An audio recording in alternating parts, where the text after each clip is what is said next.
আসসালামু আলাইকুম রহমতুল্লাহি অবরকাতুহ। সম্মানিত দর্শক, আওয়ামী লীগ সভানেত্রী এবং বাংলাদেশের সাবেক প্রধানমন্ত্রী রীতিমতো আন্তর্জাতিক মিডিয়াতে ঝড় তুলেছেন। যেন তেন ঝড় নয়, এটাকে আপনি সুনামি বলতে পারেন। এটাকে আপনি মরুভূমির সবচেয়ে ভয়ানক যে ঝড়, যেটিকে সাইমুম বলা হয়, সাইমুম বলতে পারেন, টর্নেডো বলতে পারেন। রাজনীতির ঠিক যে টর্নেডো বলতে যেটি বোঝায়, বাংলাদেশের রাজনীতিতে এখন এই মুহূর্তে অলনে ছাড়েন শেখ হাসিনার এই সাক্ষাৎকার রীতিমতো সেই টর্নেডোর মতো চলমান যা কিছু রয়েছে সব কিছুকে ঝুঁকির মধ্যে ফেলে দিয়েছে। আমরা জুলাই সনদ নিয়ে, তারপর জুলাই সনদ বাস্তবায়ন নিয়ে,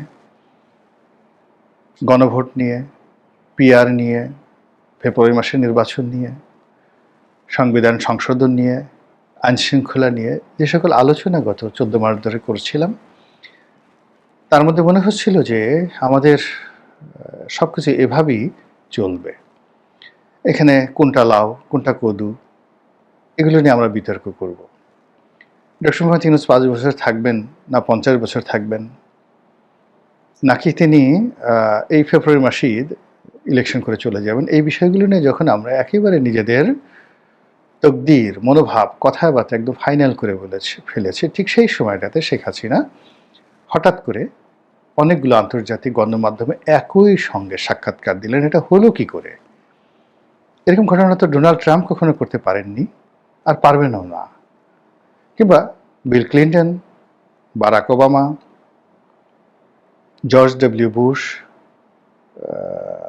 বা ধরুন সেই যাকে বলা হয় ইংল্যান্ডে যদি আপনি সেই উইলিয়াম গ্লাডস্টোন থেকে শুরু করে একেবারে ঋষি সুনাক পর্যন্ত, কিংবা এখন বর্তমান যিনি প্রধানমন্ত্রী রয়েছেন কেয়ার স্টারমার পর্যন্ত, এদের জীবনে যখন তারা প্রধানমন্ত্রী ছিলেন, ঠিক নির্দিষ্ট সময়টিতে বা প্রেসিডেন্ট ছিলেন, রাষ্ট্র ক্ষমতায় ছিলেন, হঠাৎ করে তারা এইভাবে শেখ হাসিনার মতো অনেকগুলো এরকম আন্তর্জাতিক গণমাধ্যম ভারত থেকে শুরু করে ইংল্যান্ড থেকে আমেরিকা একই দিনে একই ইস্যু নিয়ে ডিজায়ার অনুযায়ী, মানে তাদের ডিজায়ার অনুযায়ী একটা সিঙ্গেল কাজ তারা করতে পেরেছেন, একটা ঘটনা দেখান তো।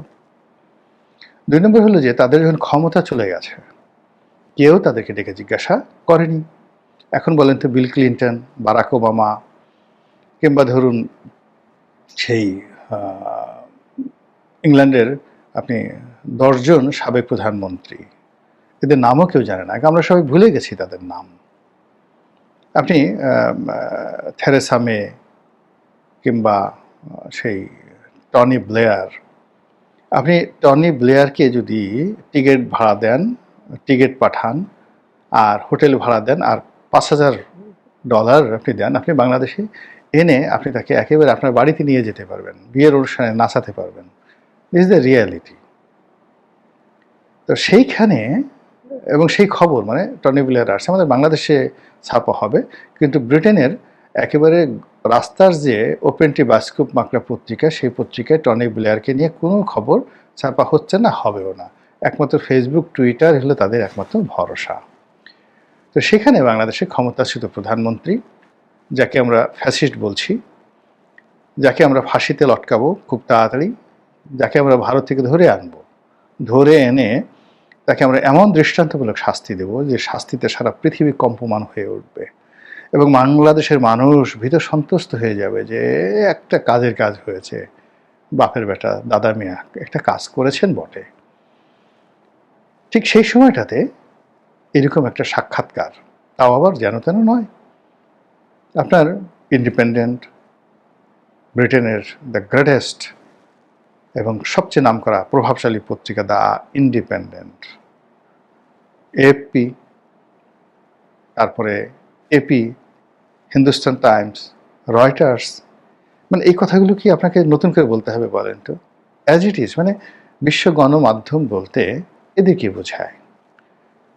এর বাইরে টাইম ম্যাগাজিন, তারপরে সমপর্যায়ের টাইম ম্যাগাজিন, ওয়াশিংটন পোস্ট, এরপর যাকে বলা হয় টাইম ম্যাগাজিন, ওয়াশিংটন পোস্ট, এরকম দ্য টেলিগ্রাফ, এরকম আরও ৩-৪টা পত্রিকা আছে। তো এর আগে তো এখন শেখ হাসিনার সংবাদ ছাপা হলো, এর আগে তো ঠিক এই পত্রিকাগুলোতে সজীব ওয়াজেদ জয়ের সাক্ষাৎকার ছাপা হয়েছে। মানে এটা একটা মিরাকেল না? টোটাল জিনিসটা হিসাবগুলো সব এলোমেলো করে দিয়েছে। যে সরকার তাকে ফাঁসিতে লটকানোর জন্য, শেখ হাসিনাকে ফাঁসিতে লটকানোর জন্য একেবারে কনফার্ম যে আমাদের এখান থেকে তার বিরুদ্ধে যে সকল অভিযোগ আনা হয়েছে, অকাট্য প্রমাণ, ১৪০০ লোক হত্যা করেছে ইত্যাদি ইত্যাদি আর অনেক কিছু, কাজে ফাঁসি তো হবেই, ফাঁসি তো হবে, এতে কোনো সন্দেহ নেই। এটা নিয়ে আমরা যখন এক ধরনের একটা চিল মোডে আছি, ঠিক সেই সময়টাতে এই সাক্ষাৎকারগুলো, সেই সাক্ষাৎকারগুলো সরকারের মধ্যে রীতিমতো অস্থিরতা তৈরি করেছে। অস্থিরতা কেন? সরকার যে এখন চলছে, সেই সরকারের যে প্রধান ব্যক্তি doctor Mohammad Yunus, he is a by product of international media. Sheikh হাসিনার জমানাতে তার পক্ষে সেই নোবেল লরিয়েট যারা আছেন তারা বিরাট একটা বিজ্ঞাপন দিলেন ওয়াশিংটন পোস্ট পত্রিকাতে। আমরা খুব চমকিত হলাম যে এর মতো লোক হতে পারে। এরপর তিনি বিবিসিতে সাক্ষাৎকার দেন, আল জাজিরাতে সাক্ষাৎকার দেন এবং ইংরেজি জানা মানুষের সাথে কথা বলতে তিনি খুব স্বাচ্ছন্দ্য অনুভব করেন। কিন্তু তিনি এই সরকার প্রধান হওয়ার পরে কিংবা নোবেল লরেট যতদিন তিনি ছিলেন, শেখ হাসিনা যে কাজটি করলেন এই সময়টিতে এসে, এরকম কাজকে ডক্টর মোহাম্মদ ইউনূস করা তো দূরের কথা, তিনি কল্পনা করতে পারেন এই ধরনের একটা ঘটনা ঘটতে পারে বা তার জীবনে এটা হতে পারে, বা তিনি এখন কি শেখ হাসিনাকে চ্যালেঞ্জ জানিয়ে তিনি কি বলতে পারেন যে ঠিক আছে, শেখ হাসিনা এই কাজ করেছে, হিন্দুস্তান টাইমসে দিয়েছে, আমি সেই ভারতের স্টেটসম্যান, আনন্দবাজার, দ্য হিন্দু, এই তিনটাতে দেব, ডন পত্রিকাতে দেব পাকিস্তানের, তারপরে হংকং টাইমসে দেব, ফার ইস্টার্ন ইকোনমিক রিভিউ এখন আছে কিনা জানি না, নিউজ উইক এবং টাইম ম্যাগাজিনে দেব, ওয়াশিংটন পোস্টে দেব, নিউ ইয়র্ক টাইমসে দেব এবং ব্রিটেনের দ্য টেলিগ্রাফে আমি দেব, আর ফ্রান্সের লামন্ডেতে আমি দেব, শাইটুংয়ে আমি দেব, জার্মানির শাইটুংয়ে দেব। এরকম আমি ১ ডজন আন্তর্জাতিক মানের পত্রিকায় একদিনে সেম ডেতে আমি সাক্ষাৎকার দিয়ে আমি দেখাবো শেখ হাসিনা ঘোড়ার ডিম করেছে, কিছুই মানে সে ফালতু, আমি তার সাথে আরও ভালো কাজ করতে পারি, ভালো ইংরেজি বলতে পারি, আরও ডাইনামিকভাবে পৃথিবীকে ইনফ্লুয়েন্স করতে পারি। সংবাদপত্র, বাংলাদেশের সংবাদপত্র মানে তো দূরের কথা, সারা দুনিয়ার সংবাদপত্রকে আমি ডমিনেট করতে পারি। এই কাজটা কি ডক্টর মোহাম্মদ ইউনূস বা তার যারা লোকজন রয়েছেন তারা পারবেন এই কথাটা বলতে বা এই কাজটা মানে করে দিতে? আর যদি না পারেন তাহলে শেখ হাসিনা এখানে যে কাজকর্ম করেছে সেটা নিয়ে মানুষ, শেখ হাসিনা যারা লোকজন বগল বাজাতে থাকবে, প্যাকু প্যাকু প্যাকু, ক্যাকু ক্যাকু ক্যাকু, করো করো করো মামু, আমাদের মতো করো, দেখি কেমন পারো। আমাদের নেত্রীকে এত তুচ্ছতা ছিল করছিলা, ইংরেজি বলতে পারে না, ওটা পারে না, ওটা পারে না, এখন দেখো এই যা কিছু করে দেখালো, এখন তোমরা একটু দেখাও। আবার যদি বিএনপিকে চ্যালেঞ্জ জানায় যে আচ্ছা ঠিক আছে, উনি দিল্লিতে বসে যদি সেই লন্ডনের ইন্ডিপেন্ডেন্টে সাক্ষাৎকার দিতে পারেন, তাহলে বিএনপির নেতা তারেক রহমান সাহেব তো লন্ডনে আছেন, তিনি একটু দেন না এরকম একটা সাক্ষাৎকার, এভাবে দেন, বিবিসির সঙ্গে দেন, ইন্ডিপেন্ডেন্টের সঙ্গে দেন, টেলিগ্রাফের সঙ্গে দেন, ব্রিটেনের বাইরে যাওয়ার দরকার নেই, ওখানে দেন, আমেরিকায় দেওয়ার দরকার নেই। বলে তো বিএনপি কী জবাব দেবে আওয়ামী লীগের লোকের কাছে? মানে রাজনীতিতে হলে কি এটা একটা শো আপ। নিজের একটা ছোট্ট উদাহরণ দিয়ে বলি যে এটা মানুষকে কতটা ইনফ্লুয়েন্স করে। আমি যখন প্রথম 2001 সনে নির্বাচন করতে গেলাম, এই যে ফরিদপুরের সদরপুর চরভদ্রাসন ভাঙ্গা, এখন যে আসনটা ওই আসনের, তখন ভাঙ্গা একটা আসন ছিল, সদরপুর আর চরভদ্রাসনে আসন ছিল, আর আমার নিকটতম প্রতিদ্বন্দ্বী ছিলেন একে আজাদ সাহেব, হামিম গ্রুপের একে আজাদ সাহেব। তো তখন আমি যে গাড়িটা চালাতাম সেই গাড়িটা ছিল, আমার যে গাড়িটা নিয়ে যেতাম সেই গাড়িটা ছিল হলো পাজেরো V6, এবং ওটা আমি যখন কিনেছিলাম তখন ওটাই ছিল হায়েস্ট গ্রেডের গাড়ি বাংলাদেশে। এর বছরখানেক পরে হঠাৎ করে নতুন যে LX 470 লেক্সাস যে জিপগুলো, যেগুলো মূলত 4700 সিসির সিগনাস, তো 4700 সিসির সিগনাস গাড়ি একে আজাদ সাহেব ওই আমলে কিনে ফেললেন। ওটার দাম ছিল তখন ৭০ লাখ টাকা ২০০১ সনে। তো উনি সেটা গাড়ি কিনলেন। কেনার পরে এখন আমিও রাজনীতি করি, সেও রাজনীতি করে। তো তার তখন তার কোম্পানিতে প্রায় ৫,০০০ লোক চাকরি করে ২০০১ সনে। এখন তো তার কোম্পানিতে প্রায় ৩০-৪০ হাজার লোক চাকরি করে, তখন ১,০০০ লোক ছিল। আর ওইরকম একটা গাড়ি নিয়ে গেছে। আর আমার তখন ট্রেডিং ব্যবসা, গার্মেন্টস আমি তখন কিছু করিনি। তো একটা পাজেরো গাড়ি চালাই। তা আমার যে ব্যবসা, এই ব্যবসার জন্য তখন আসলে আমি যখন গাড়ি কিনছি তখন পাজেরোর উপরে দামি গাড়ি বাংলাদেশে ছিল না, কিন্তু পরবর্তীতে ওই গাড়িটা আসছে। তো যাই হোক, এখন একটা অনুষ্ঠানে পাশাপাশি আমার অনুষ্ঠান হচ্ছে, একে আজাদের অনুষ্ঠান হচ্ছে। তো আমার নেতাকর্মী, একে আজাদ সাহেবের নেতাকর্মী, কর্মী সমর্থকরা তারা ঝগড়া শুরু করেছে। তোর নেতার কয় টাকা আছে, তোর নেতার কী আছে, তোর নেতার কী আছে, লেখাপড়া আছে, ইত্যাদি ইত্যাদি। এগুলো নিয়ে ঝগড়াঝাটি করতে করতে একটা সময় চলে আসলো গাড়ি। সেই তখন একে আজাদ সাহেবের লোকজন বলল যে, দেখ আমার নেতার গাড়ি কত সুন্দর, এই যে লেক্সাস V8 গাড়ি, আর তোর নেতা কি এটা পাজেরো গাড়ি চালায়, এটা গাড়ি হলো নাকি, এটা কলার পাতা।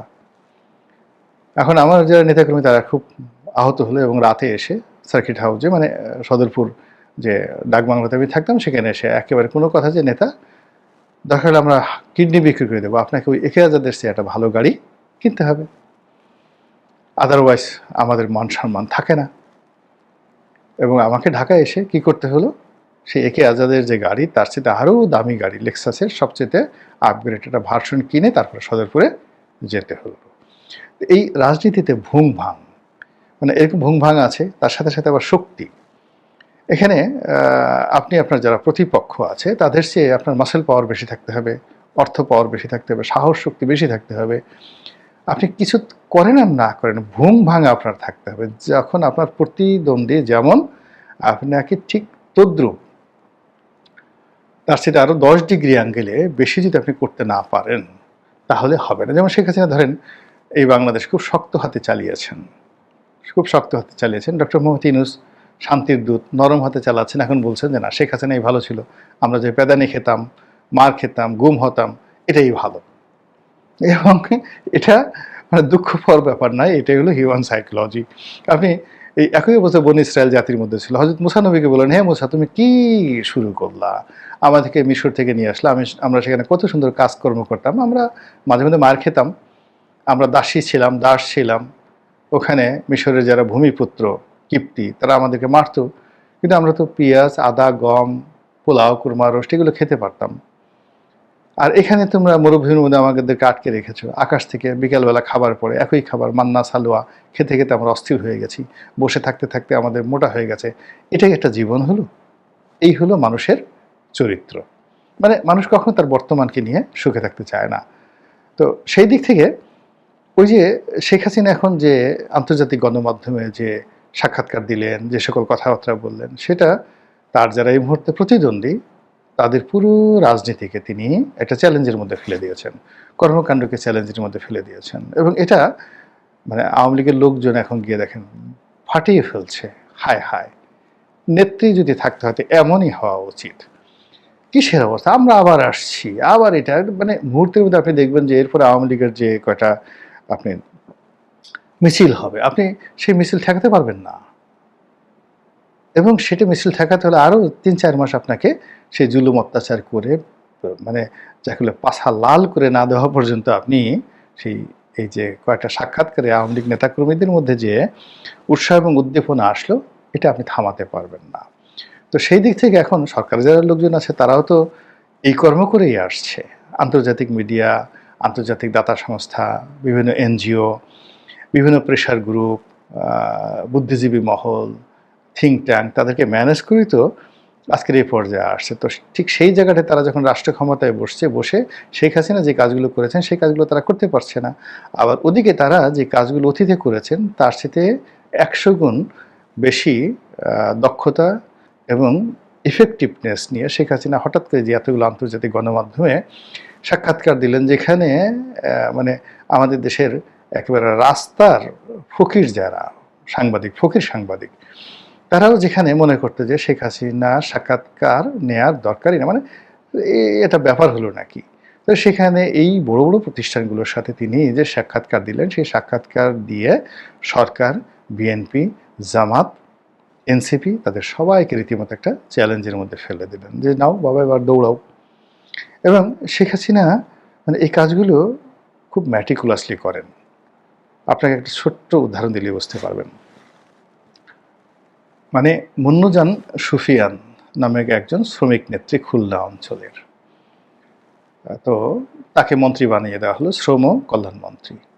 তা আমি খুব আশ্চর্য হলাম যে ওনাকে কেন মন্ত্রী বানালো। সে সারাদিন পান খায়, তারপরে শেষে শাড়ি পরে, শাড়ির নিচে যে একেবারে গেও শাড়ি, যেহেতু তিনি শ্রমিক রাজনীতি করতেন, আর তার মানে যাকে বলা হয় ছায়াটা তিনি যে পরেন, নিচে যে পেটিকোটটা পরেন, পেটিকোটটা হলো ওই গ্রাম্য মহিলারা যেভাবে ধরেন হাঁটুর উপরে 1 ফিট উপরে পেটিকোট পরে ওইভাবে, তো উনি হাঁটুর উপরে 1 ফিট উপরে পেটিকোট পরছেন, তার নিচে পাতলা একটা আট পরে শাড়ি পরছেন, ফলে নিচে তার পায়ের 1 ফিট পর্যন্ত দেখা যাচ্ছে একটা পঞ্চের স্যান্ডেল পরে তিনি পার্লামেন্টেও আসেন, ওখানে করেন এবং সব জায়গায় পান খেতে থাকেন।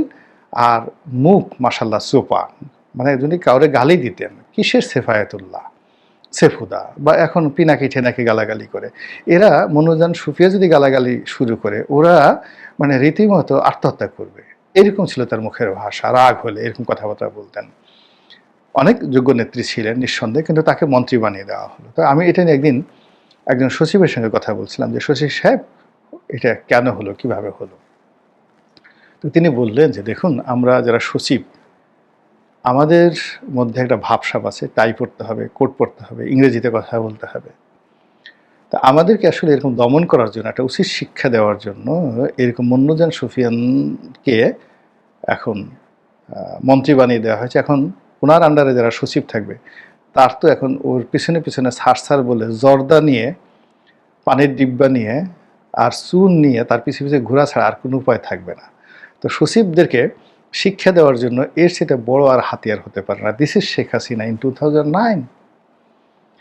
এরকম অসংখ্য ঘটনা দেখে আসছি। তো এই যে দেখেন তার যে পালিয়ে যাওয়া, তারপর শেষে দিল্লিতে থাকা, লোদি গার্ডেনে ঘুরে বেড়া, প্রতিটা মুহূর্তে তিনি কোনো কথা না বলেও পুরো মিডিয়াকে, পুরো বাংলাদেশের প্রশাসনকে, পুরো সরকারকে, রাজনৈতিক দলগুলোকে তিনি পাগল বানিয়ে ফেলেছেন। পাগলে উন্মত্ত হয়ে মানুষ চলে গেছে টুঙ্গিপাড়াতে, চলে গেছে গোপালগঞ্জে, ধ্বংস করে ফেলতে হবে সব কিছু, 32 নম্বর মাটির সঙ্গে মিশিয়ে দিতে হবে, আওয়ামী লীগের অফিসে গিয়ে হেগে দিয়ে আসতে হবে, এত রাগ।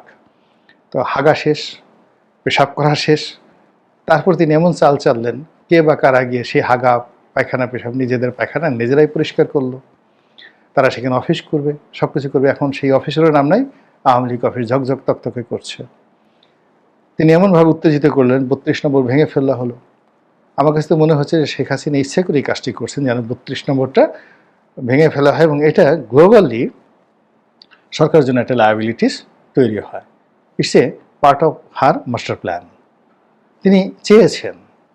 আর তারই ধারাবাহিকতায় এই যে পত্রপত্রিকাগুলোতে তিনি যে সাক্ষাৎকার দিলেন, সঙ্গতকালীন এখন সরকারের কাছে একটা চ্যালেঞ্জ যে এটা নিয়ে সরকার কি বলবে। এখন যে প্রেস সচিব বাংলাদেশের সংবাদপত্রকে সকাল বিকাল তিনি উপদেশ দিতেন, এখন তিনি টেলিগ্রাফকে তিনি কি বলবেন, ইন্ডিপেন্ডেন্টকে কি বলবেন, রয়টার্সকে কি বলবেন। তিনি এপি বা এএফপি, তিনি এএফপির বাংলাদেশের ব্যুরো চিফ ছিলেন, যেখানে এএফপির হেড অফিস রিপোর্ট ছাপাচ্ছে। তিনি কি একটু শব্দ করতে পারেন এএফপি সম্পর্কে? প্রশ্নই আসে না। একজন মফস্বল সংবাদদাতা কি, প্রথম আলোর মফস্বল সংবাদদাতা, সে মতিউর রহমান কি করলো না করলো সেটা নিয়ে আলাপ আলোচনা করতে পারেন? প্রশ্নই আসে না। তো এরকম একটা পরিস্থিতির সৃষ্টি করেছে যাকে বলা হয় সরকারের মধ্যে। অন্যদিকে এই সরকারকে যারা প্রমোট করেছে বা বাংলাদেশকে নিয়ে আমেরিকা যে সকল বড় বড় প্ল্যান করছে, পেন্টাগন এই সামরিক বিমান পাঠাচ্ছে, সৈন্য পাঠাচ্ছে, তারপরে এখানে ট্রেনিং দিচ্ছে, যৌথ মহড়া হচ্ছে, আরও কত কথাবার্তা শুনছি, সবগুলো হিসাব এই শেখ হাসিনার সাক্ষাৎকারের মাধ্যমে এলোমেলো হয়ে গেল, উলট পালট হয়ে গেল, উথাল পাতাল হয়ে গেল। ফলে সরকারের মধ্যে যেভাবে অস্থিরতা, ঠিক পেন্টাগন বলেন, এফবিআই বলেন, হোয়াইট হাউস বলেন, উইলসন সেন্টার বলেন, জর্জ সরোজের অফিস বলেন, কিংবা এই যে আমাদের ডোনাল্ড লু বলেন, পিটার ডি হাস বলেন, সবগুলোর ঘুম হারাম হয়ে গেছে। এই প্রথম মানে আমরা বাংলাদেশে আমরা যখন সংবাদপত্রে চাকরি করতাম, সরি টু সে আমরা একে অপরকে মানে যাকে বলা হয় অনেক কথা বলা, আমাদের পার্লামেন্টে অনেক কথা বলতো। একবার যাকে বলা হয়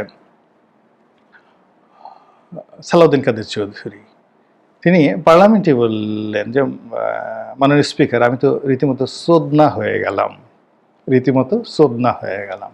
আমরা সংবাদপত্রেও যখন আমি খবরে চাকরি করতাম, তো একে অপরকে আমরা এই শব্দটা খুব ব্যবহার করতাম, অহরহ ব্যবহার করতাম। তো এখন শেখ হাসিনার এই সাক্ষাৎকার আমাদের কাকে কাকে সোদনা বানিয়ে দিয়েছে আমি জানি না, কিন্তু পেন্টাগন বা আমেরিকান যারা লবিস্ট গ্রুপ রয়েছে তারা যে রীতিমতো সোদনা হয়ে পড়েছে এবং তাদের মাথার উপরে রীতিমতো বজ্রপাত হয়েছে, এতে কোনো সন্দেহ নেই।